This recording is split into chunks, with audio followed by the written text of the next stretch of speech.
I'm always thinking about, things that might happen and what plan Bs I would have if a particular, I know I'm being very general about this, but we'll say like a particular sound effects I want to try on my song, or a particular lyric that I want to add. If it doesn't work, what's my plan B? So you have to brainstorm through all this, and if you have to write it down. There's bring that in. Just get the rough idea of what you want. Yeah, exactly. Right? And then just lay it down. As I would say, rough tracks, ghost tracks, right? Yeah.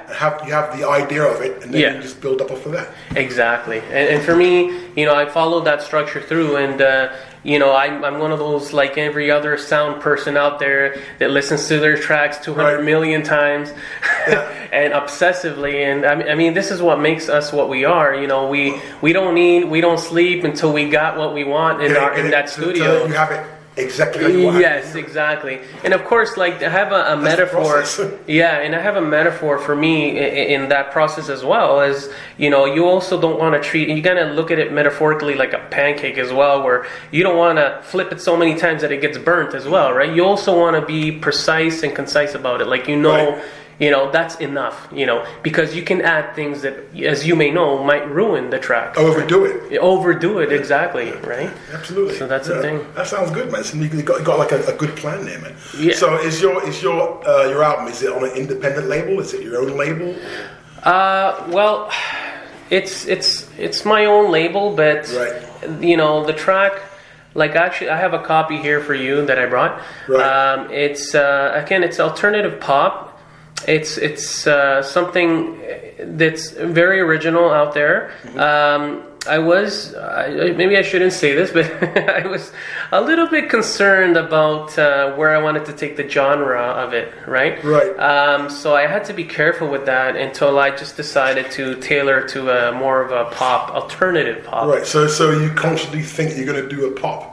Yeah. So you don't just sit back. And I almost got it flow out. And it comes out. Yes, and I almost got detoured by what I wanted to do, but I think in the end it became my own signature thing, my own code, and I think I did very well with it. Like what we just talked about, I applied that whole mentality approach to doing the album, and I at the end, of course, I had those obsessive nights where I couldn't sleep and thinking about how I can make it better, even at the point where I thought, okay, it's good. And then came that part where we talked about, Mario, don't overdo it.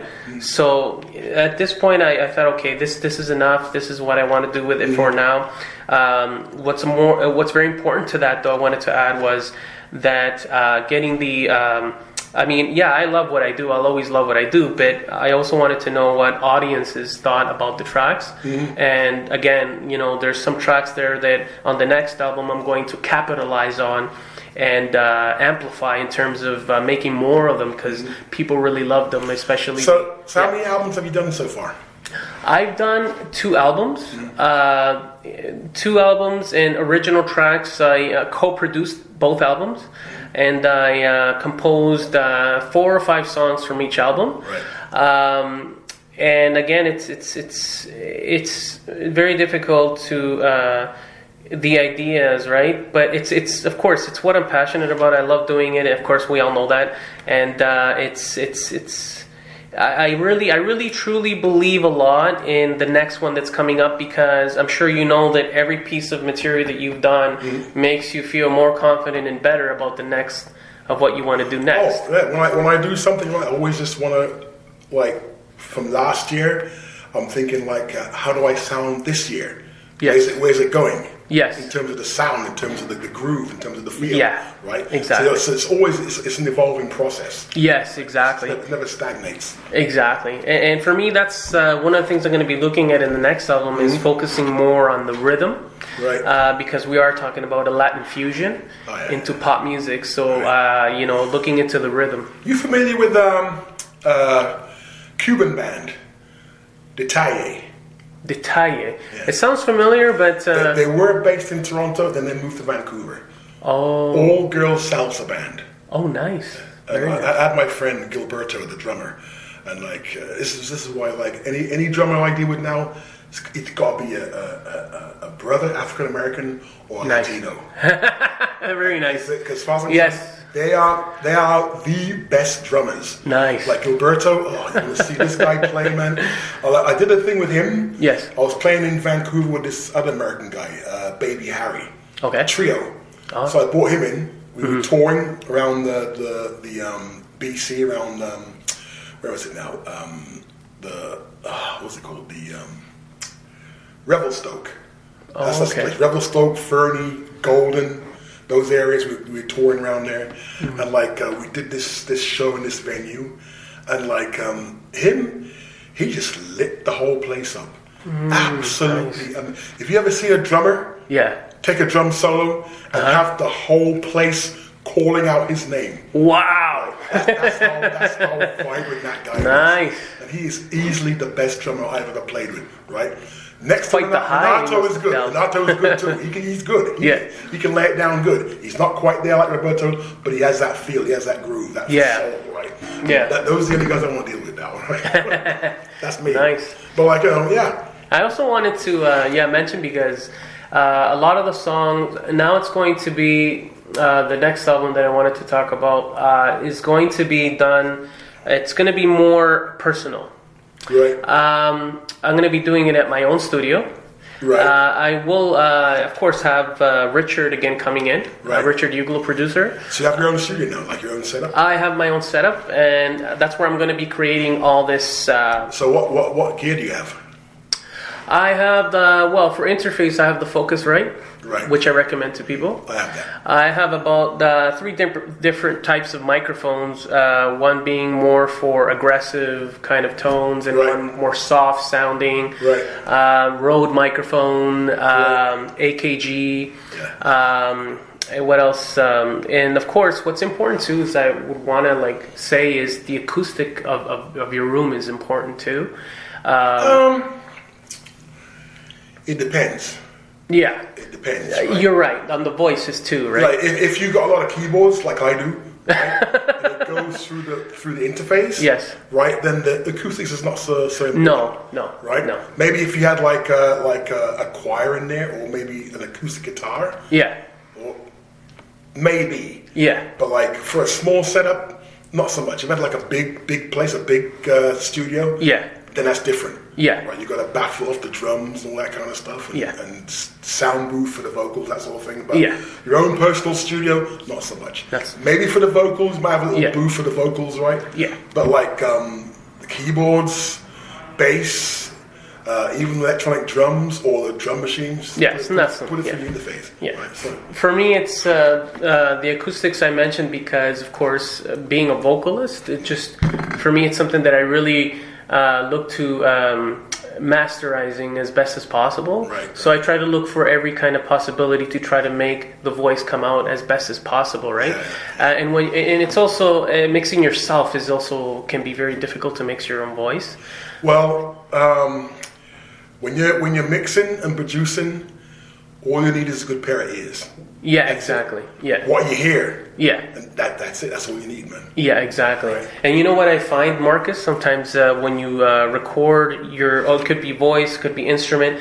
I find that it's important to sleep on it for a night and then wake up the next day with a fresh pair of ears. With a fresh pair of ears, because it's the point that you just brought, right? Yeah. So being able to sleep on it, kind of heal your creative energy, kind of, I don't know how you would call it, kind of make it all fresh, and then and it sounds all fresh and and I think that's very important. I think that one would not, it would be best to do that almost in any case, to be able to just wake up and then be like, okay, does this, or maybe if you have to do a gig or go to work or something, but being able to come back to that and not say the night before that finalized it when no, that's not the case. Right. So for me, from a vocalist perspective, that's why I brought up the acoustic part. I think is for me kind of sticks out a lot. But yeah, like I was saying, I will be doing the album in my own studio. And I will be going, maybe I would say, back and forth to Richard's studio, the producer that I'm working with, and because I will need his help in terms of instrumentation and stuff like that. It's a lot of work there, it's kind of difficult to kind of map it out, but All that is coming up soon. So do you have like a backing band? I have a band that my band that we work with, because I'm a jazz lover. I love jazz. So the band that I'm with, which I'm leading, is a band that we do mostly jazz. Right. We love jazz. It's what we do. And we do songs that more like a bossa nova. Mostly bossa novas, like from Antonio Carlos Jobim. And Sergio Mendes, and of course the North American jazz, Frank Sinatra, Nat King Cole, this kind of thing. So that's the band. It's called Jazzpiration. Okay, what's the lineup? Oh, the songs? The lineup, the instrumentation. Oh yes, of course. Well, we're a 4-piece band. It's me, bass, drums, and the lead guitar. Oh no, lead keyboard. Sorry, guitar. Where am I going? That's Rich. That's Richard. Electric bass or upright bass? Electric bass. Okay. So yeah, we do places like we were at the Yauka's Lounge, down by close to Bathurst Station. Okay. Yauka's Lounge. It's a great place to, by the way, if you wanted a place to go jam. It's a nice little corner. They got bands there, good drinks bar. It's very nice. Similar to the Rex. I don't know if you're familiar with the Rex. No, I know what the Rex is. That's on Queen Street. It's a little bit, it's on Queen Street. It's a little bit smaller, but it's a great place to jam for jazz. You ever played the Lula Lounge? Oh yes, I've never played at the Little Lounge, but I've been there for dancing. I'm a pretty more or less not bad dancer. I'm pretty good at I'm familiar with the I mean, I wouldn't say that I'm award winning, but I know my moves fairly well. But that's just due to my background. I know. Yeah. That's cool. That's cool. And other places I perform would be like the Gibson Center in Markham. I also had the pleasure of singing at the Playhouse Theater in Thornhill. Okay. I was there with I believe it was a 9-piece band. They had invited me as a vocalist to do some of their tracks, and it was great. It was a big theater. Most of the place was full, and I had a blast there. And a few other local places and bars, and that's pretty much. And with the band as well, we did some gigs up in, I believe, Brampton.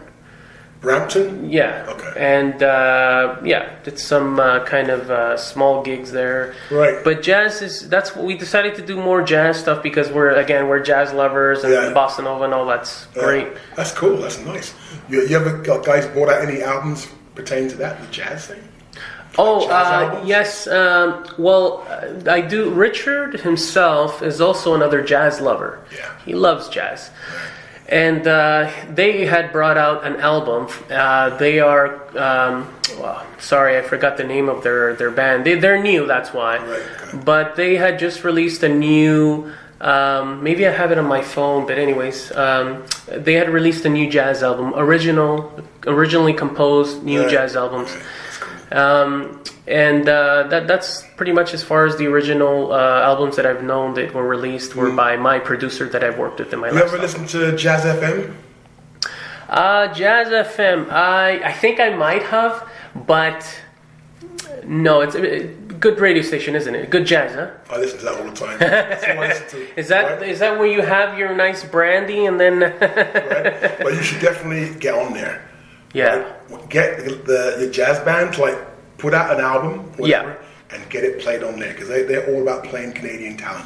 Oh, that's Canadian fantastic. jazz. They want to boost Canadian jazz. That's awesome. And it's pretty good. It's really, really good. That's all I listen to. Yeah.